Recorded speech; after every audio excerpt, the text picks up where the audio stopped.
Liigume edasi. Tänane 8. küsimus on sotsiaalminister Karmen Jollerile. Küsib Riigikogu liige Varro Vooglaid ja teemaks on NETS-i eelnõu. Varro Vooglaid, palun. Ja suur tänu. Avalikkuses on põhjustanud poleemikat küsimus sellest, kas ministeeriumis välja töötatud uue NETS-i eelnõu kohaselt ikkagi säilib täielikult vaktsineerimisvabaduse põhimõte. Ja tänases infotunniski olete juba kinnitanud eelnevatele küsimustele vastates, et säilib. Aga emotsioonidesse laskumata ma mõtlesin, et äkki me vaataksime seda küsimust siiski natukene detailsemalt ja lähemalt, et te annaksite ka meile omapoolsed selgitused, millele tuginedes võiks omada kindlust, et see tõepoolest niimoodi jääb.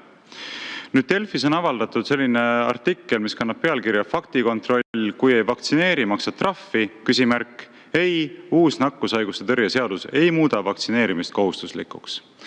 Ja seal on siis Sotsiaalministeeriumi ametnik Kerli Reintam-Kutan kinnitanud, et põhimõtteliselt võetakse uude eelnõu üle lihtsalt praeguses seaduses juba olemasolev säte, aga tõstetakse trahvimäärasid 100 trahviühikult 300 trahviühikule füüsilistele isikutele. Ometi see väide ju selles mõttes ei vasta tõele, et ei võeta üksüheselt seda sätet üle, vaid sõnastust muudetakse. Ma võin ka teile ette lugeda, kuidas need on, kui teil eelnõu käepärast ei ole või kehtivat seadust. Kehtiv seadus ütleb paragrahvis 46, et karistatakse immuniseerimiste tähtaja läbi viimata jätmise eest. Immuniseerimiste tähtajaliselt läbi viimata jätmise eest kuni 100 trahviühikuga. Ja eelnõu ütleb, karistatakse immuniseerimise tähtajast kinni pidamata jätmise eest kuni 300 trahviühikuga. Nii et nagu näha, tegelikult see sõnastus ei ole sama. Veel kord, kehtivusõiguses räägitakse immuniseerimiste tähtajaliselt läbi viimata jätmisest, mis viitab väga selgelt meditsiinitöötajatele, sest kes teine saab immuniseerimisi läbi viia. Aga eelnõu paragrahvis 37 öeldakse, et karistatakse immuniseerimise tähtajast kinni pidamata jätmise eest, mis võiks osutada ka kõigile teistele füüsilistele isikutele, kes peaksid ennast vastava kohustuse kehtestamise puhul laskma immuniseerida. Et kuidas te seda kommenteerite? Et miks on siis seda sõnastust muudetud, kui printsiipi ei soovita muuta? Aitäh! Jah, aitäh küsimuse eest ja ma tegelikult tunnustan selle eest, et te olete öelnud konkreetselt, millise eelnõu kohta teil küsimused on. Sellepärast, et meil on siin olnud täna probleemiks, et väga üldiselt öeldakse küsimus valdkonnast ja siis on ääretult keeruline vastata. Aga antud säte puudutab siis tõesti tervishoiutöötajat ja eelkõige lepinguid, mis on sõlmitud tervishoiutöötajate ja näiteks Tervisekassa vahel. Ehk et ja isegi mitte tervishoiutöötaja, vaid ka see asutus, kus ta töötab. Et see ei ole mõeldud selleks, et karistada inimesi, kes ei vaktsineeri ennast, vaid pigem selleks, et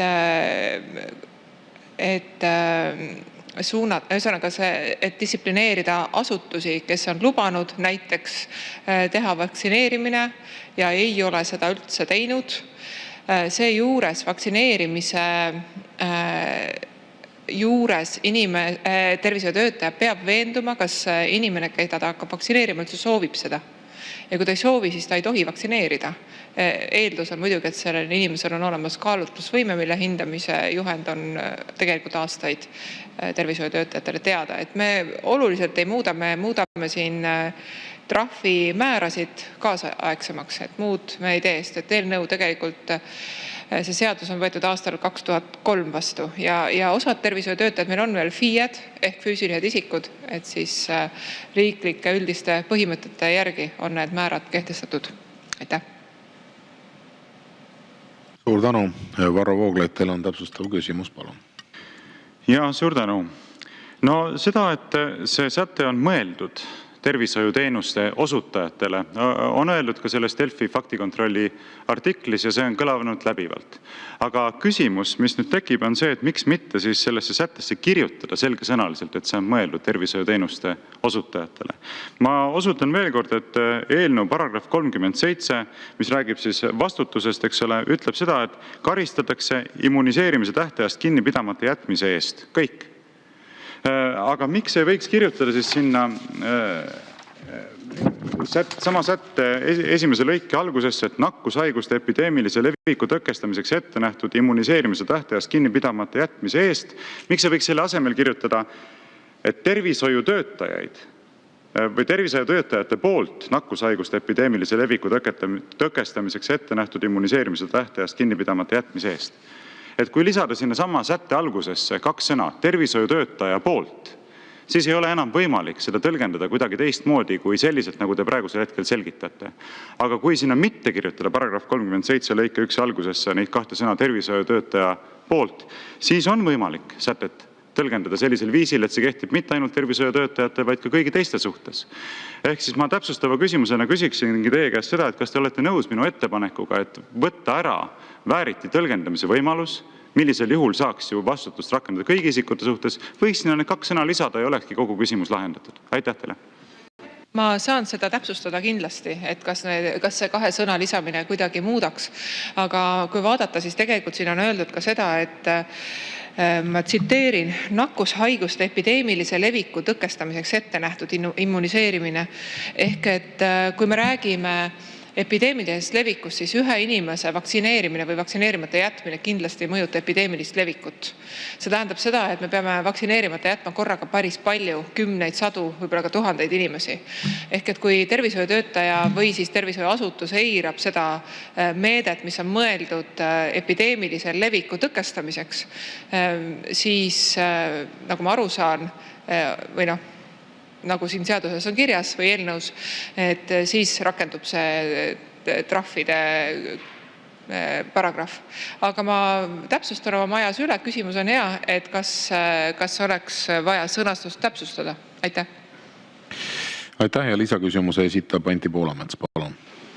Ja lugupeetud minister, eelmine küsija osundas väga olulisele teemale, et praegu ei ole see arusaadav selge ja seda võidaksegi teistmoodi tõlgendada. Ehk siis see peab olema punktilt selge. Ja kuhu tahtsin mina jõuda, tahan tagasi jõuda kaalutlusõiguse juurde, mida te just eelmise küsimuse puhul märkisite. Et ikkagi, mida tähendab see lapse kaalutlusõigus?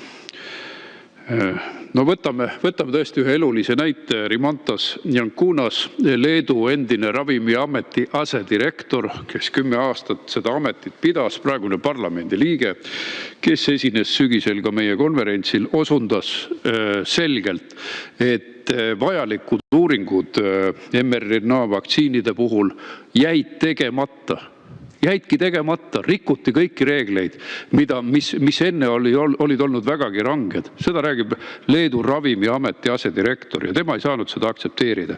Et katsuge siis nüüd 10-aastasele lapsele, kellel on siis nüüd kaalutlusõigus või 13-aastasele, kui talle tähtis tädi, arstitädi ütleb, et ei, sa ikkagi võiksid seda süsti teha ja kaalutle nüüd hoolega ja et kuidas tema saaks nagu teha ratsionaalset või kaalutletud otsust. Minu silmis kaalutlemisega ei ole siin mitte midagi pistmist, et mingil määral ikkagi aitab teda otsust langetada elukogenum vanem. Ja praegu niimoodi seda sätestada on ikkagi äärmiselt ohtlik. Ja tulemus ongi, kui me võtame selle Rimantase juhtumi, et asi, kus Leedu ravimiameti endine direktor hoiatab, et ravimid on kontrollimatud, katsetamata ja siis laps muudkui otsustab või. See ei ole ju usutav. Mida teie sellest arvate? Aitäh, mul on hea meel, et te tagasi tulite mRNA vaktsiinide peale, sellepärast, et mul jäi see vastamata.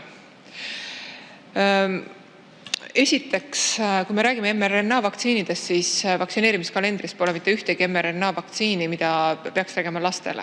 See on esiteks. Teiseks, Eestis erinevaid vaktsiine lubab kasutusele võtta spetsiaalne ekspertkogu, kus on muu hulgas ka tipptasemel, maailma tipptasemel arstid ja teadlased, kes ei ole lihtsalt igapäevatööd tegevad arstid ja teadlased. Nad kaaluvad kõiki aspekte, kas uuringuid on piisavalt tehtud, kas on uuringuid tehtud õige metoodika järgi ja nii edasi ja nii edasi. mRNA vaktsiinide kohta levib tohutult palju väärinfot, mida teie ka siin praegu levitate, näiteks seda, et uuringuid ei ole piisavalt tehtud. Olen lugenud neid uuringuid ja mRNA vaktsiinide puhul on uuringuid turule tuleku eelselt tehtud rohkem kui keskmisel vaktsiinil või ravimil, mis tuleb turule, ehk et rohkematel inimestel, kui ma täpsustan. Meil ei ole lubatud Eestis mitte ühtegi ravimit, mitte ühtegi vaktsiini müüa, mis pole spetsiifiliselt Ravimiameti ja vaktsiinide puhul ka ekspertkomisjoni juurest läbi käinud. Ja seal tegutsevad teadlased ja arstid. Kas nüüd lapsevanem on võrdväärne oma teadmiste ja võib-olla ka elukogemuse poolest ekspertidega?